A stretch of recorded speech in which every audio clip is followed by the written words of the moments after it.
The 4th of July ends tragically for one man. Police say he was hit by a vehicle in Albuquerque's South Valley. News 13's David Romero is live at Rio Bravo and Poco Loco. David, they had a section of Rio Bravo closed for a while. Is it now back open?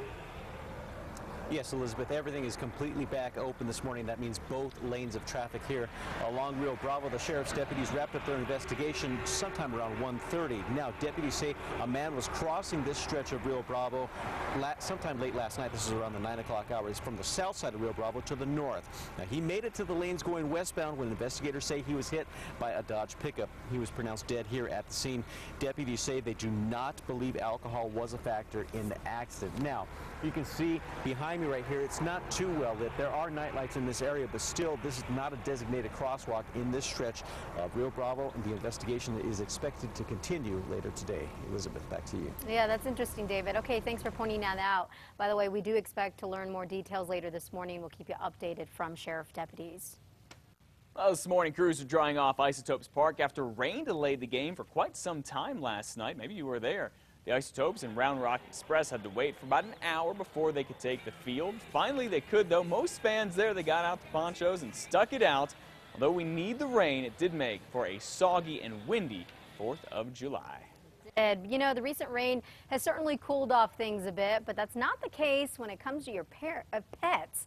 In fact, the city says they are seeing overheated and near-death animals every day. Your pets, I'm telling you. Dr. Nicole Vigil says her animal clinic in West Albuquerque has recently seen cases where Good Samaritans bring in sick dogs. They say the dogs were so hot that their systems were just shutting down. So if we're looking at 108 degrees, this is life-threatening. And so we're dealing with that on a daily basis.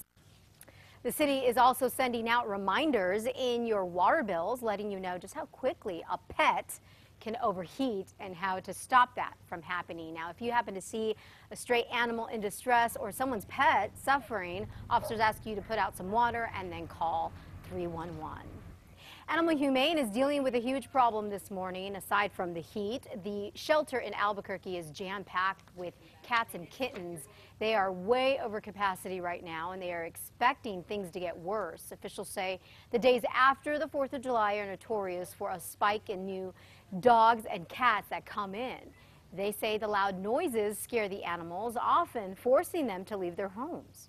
In 2010, we saw a 70% increase in the average amount of stray pets we received. And that is nearly 140 cats and dogs.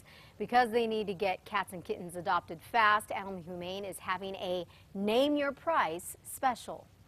Well, this morning, investigators are trying to figure out what caused the fire that destroyed a chapel in Los Alamos. Firefighters say the New Beginnings Fellowship Assembly of God caught fire about 10 o'clock yesterday morning. By the time firefighters could get there, the chapel was full of flames. They were able to get the fire out, though, before it spread to the rest of the church.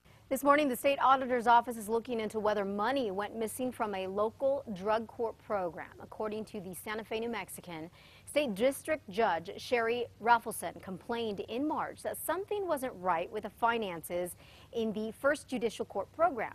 The court administrator apparently said everything had been accounted for. In Santa Fe, police say thieves are breaking onto construction sites and they're stealing something you might not expect: building permits. It's because those are extremely expensive. In fact, to build a $100,000 home, a permit costs more than $1,000. Some folks are even trying to get the poster without the permit. In the last week, 3 of them have been stolen. It's very possible that someone could take one of these signs and then put it up at their house or their work site where they don't have a permit to make it look like they actually have one. And right now, the city's asking anyone who sees a new poster that looks like it has been messed with to call the City Permitting Division. You can find that number on our homepage at krqe.com.